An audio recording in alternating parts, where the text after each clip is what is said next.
Magandang araw. Ako si Arian Marie Argudino mula sa BEd 1B. Ngayon, ang tatalakayin natin ay mga uri at kayarian ng panag-uri at paksa.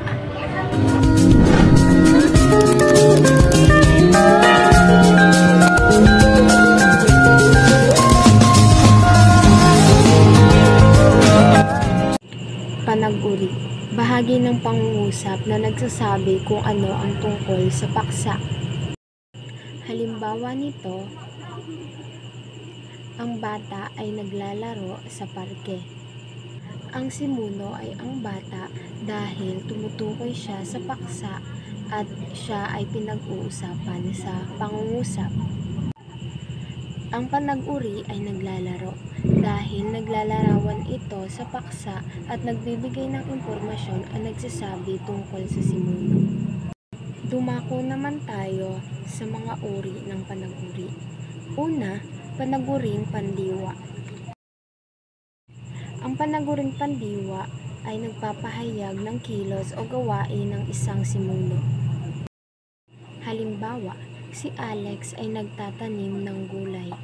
Ang panag-uring pandiwa ay nagtatanim dahil ito ay nagpapahayag ng kilos o gawain ng isang simuno. Ikalawa ay panag-uring pang-uri. Ito ay nagsasaad hindi ng kilos kundi uri nito. Halimbawa, ang mga bulaklak ay kulay puti.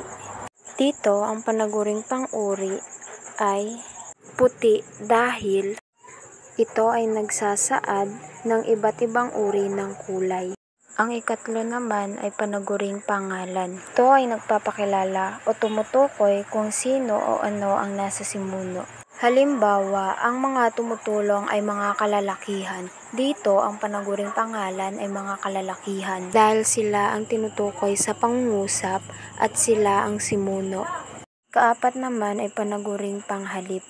Ito ay humahalili sa pangalan ng tao. Halimbawa, ang aklat na ito ay kanya. Ang panag-uring panghalip ay kanya dahil humahalili ito sa pangalan ng tao. Iyon ang apat na uri ng panag-uri. Dumako naman tayo sa kayarian ng panag-uri. Una, panag-uring parirala. Ito ay binubuo ng dalawa o higit pang salita na nagsasaad sa paksa ng pangungusap. Halimbawa, naglalakad papunta sa paaralan ang mga bata. Dito, ang panag-uring parirala ay naglalakad papunta sa paaralan dahil ito ay nagsasaad sa ginawa ng mga bata. Ikalawa naman ay ang sugnay. Mga salita na may paksa at panag-uri na maaaring buo o hindi buo ang diwang ipinapahayag. Halimbawa, ang mga bata ay naglalaro. Ito ay hindi buo ang diwa dahil mayroon siyang kulang. Sa pangungusap, maaaring buo ang diwa nito. Ito ay magiging ang mga bata ay naglalaro sa parke. Ito ay naging buo na ang diwa. Panag-uring tambalang sugnay. Ito ay nagbibigay ng mas malawak at detalyadong impormasyon. Halimbawa, ang mga bata ay naglalaro sa parke at ang matatanda ay nagkwekwentuhan sa ilalim ng puno. Dito ay pinag-uugnay siya ng at. Sa halimbawa ng pangungusap ay may detalyadong impormasyon. Kaya masasabi natin itong panag-uring tambalang sugnay. Ito naman ay panag-uring tambalang pangalan. Ito ay kadalasang nauugnay sa pamamagitan ng at, o, at saka, ng at iba pa. Halimbawa, siya ay isang guro at manunulat. Ito ay panag-uring tambalang pangalan ay guro at manunulat dahil pinag-uugnay ito ng at. Yun lamang ang apat na kayarian ng panag-uri.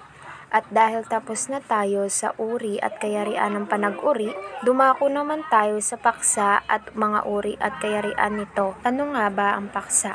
Ang paksa ay siyang tagaganap ng kilos sa pangungusap.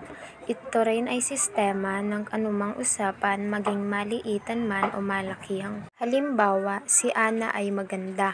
Ang paksa rito ay si Ana dahil siya ang tagaganap ng kilos sa pangungusap.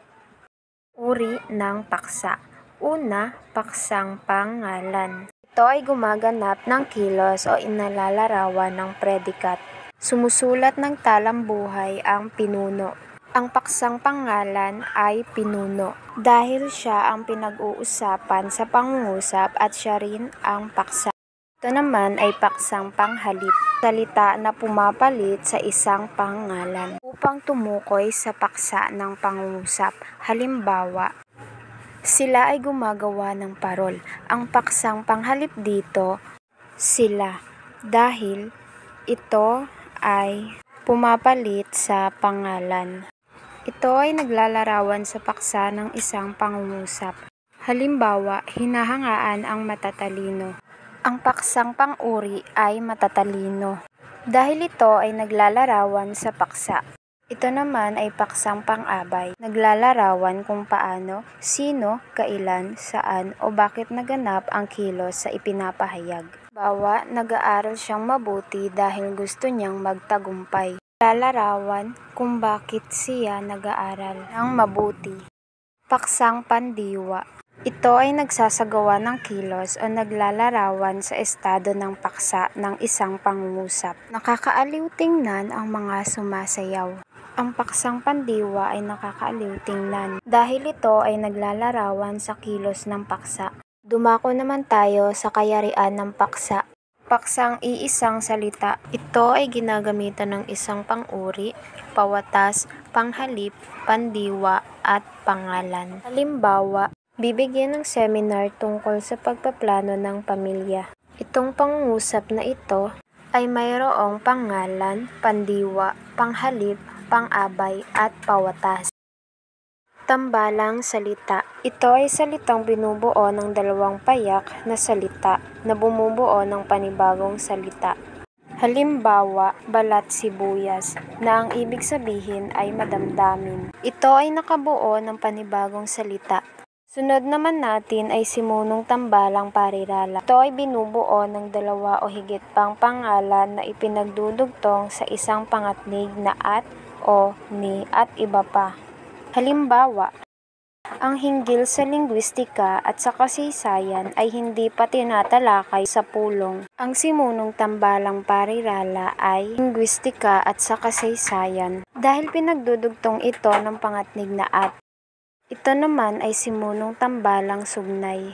Ito ay binubuo ng malayang sugnay na pag-uugnay ng isang pangatnig na at, o, ni, at iba pa. Halimbawa, kung ikaw ay mag-aaral o ikaw ay magbabakasyon ngayong tag-init ay pasyahan mo na. Ito ay pinagdudugtong ng o. Ang tambalang sugnay ay ikaw ay mag-aaral o ikaw ay magbabakasyon. Yan lamang at maraming salamat sa pakikinig. Paalam!